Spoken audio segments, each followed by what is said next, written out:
Welcome to another episode of From the Script to the Screen.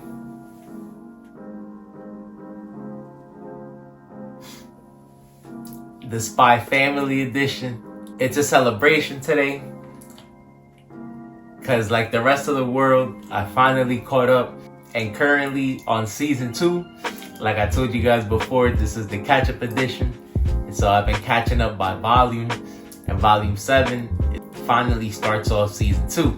And so first and foremost, as always, gotta shout out the creator, Tetsuya Endo.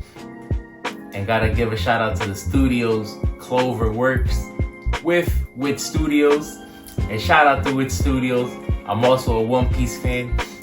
And as of today's recording, the news has been released that they will be working on a One Piece remake. I'm pretty sure they'll be cutting out some of the fluff, like people have said, make it a little easier for people to catch up to the series. So looking forward to that. And congratulations to Wit Studios. Getting into the volume, they cover episodes 26 to 30, missions 38 to 44. Like I told you guys before, volume 6 cuts off the conversation between Donovan and Twilight. We see that they finally get to meet at the school, so the rest of the conversation is played out at the start of the volume. And like I said, we see Twilight lay some of the groundwork and finally be able to move along with his mission. And so season 2 starts off with an extra mission or a short mission that was back in volume 3 with Yor and Lloyd going out on a date. As always, we know that Yor's a little bit oblivious to these situations, and her assassin job made it a little bit uncomfortable for her during this situation. So the whole thing ended up being another big ball of misunderstanding.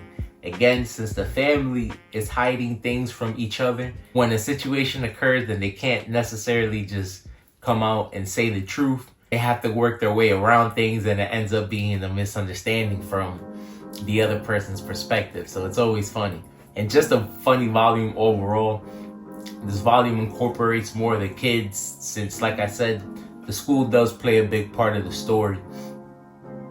Or at least the kids themselves. We see Damien and his friends have a nice moment with one of their teachers.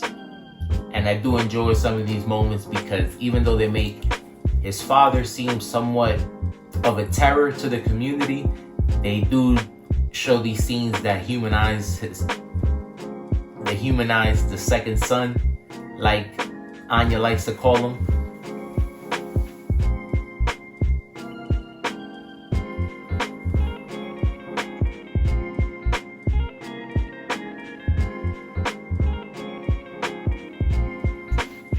He is also on the cover of this volume.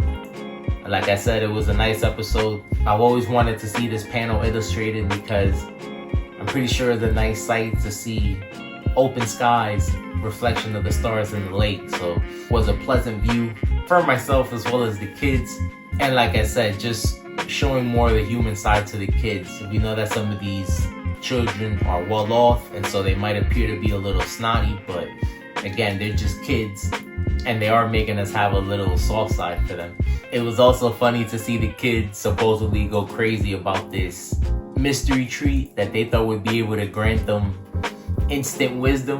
It was funny to see when Anya was finally able to get her hands on one, how she appeared to go Super Saiyan, bursting with intelligence, but it didn't work out to her favor. But she is showing improvement. Not as much as she wants to, but slowly but surely she is getting better. Something that I thought was interesting was how Twilight mentioned that she did good in a classical language exam, saying how that's a language that might only be around from older countries. And so it gives us a little bit of an insight of where Anya might come from. We know that she came from a shelter.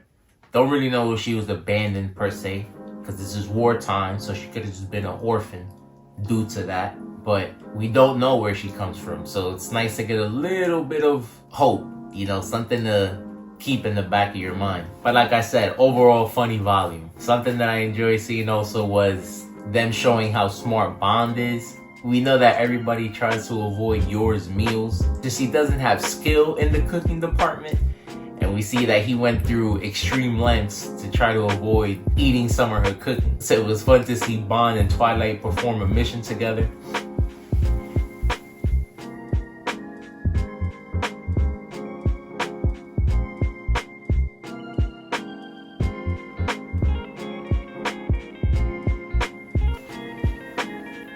Like I said, another common theme for this volume, misunderstanding. Twilight seems to think that Bond might be on some revenge tour since his mission incorporated the old laboratories that Bond might have come from.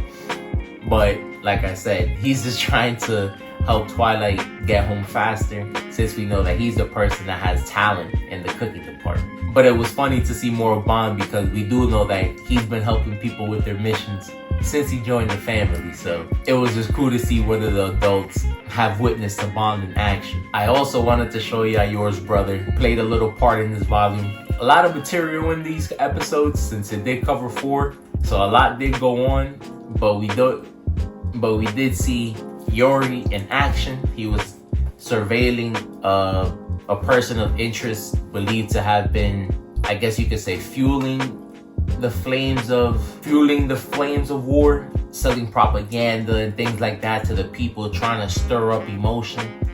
And so, long story short, a political prisoner.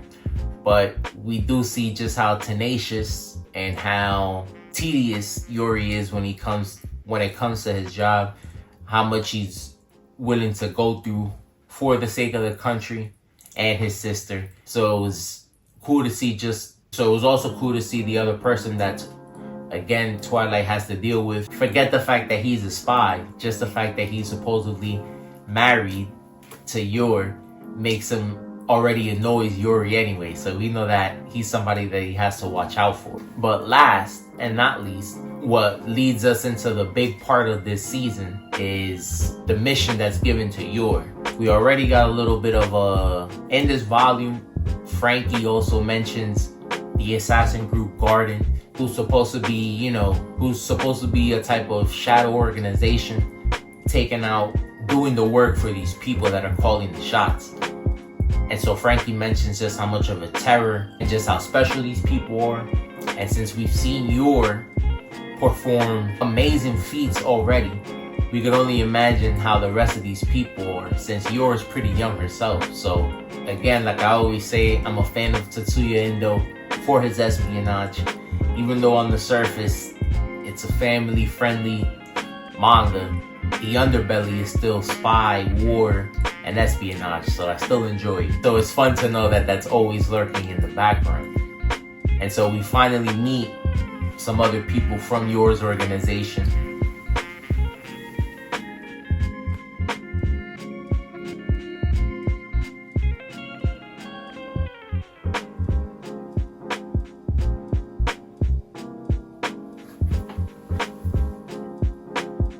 To see her handler.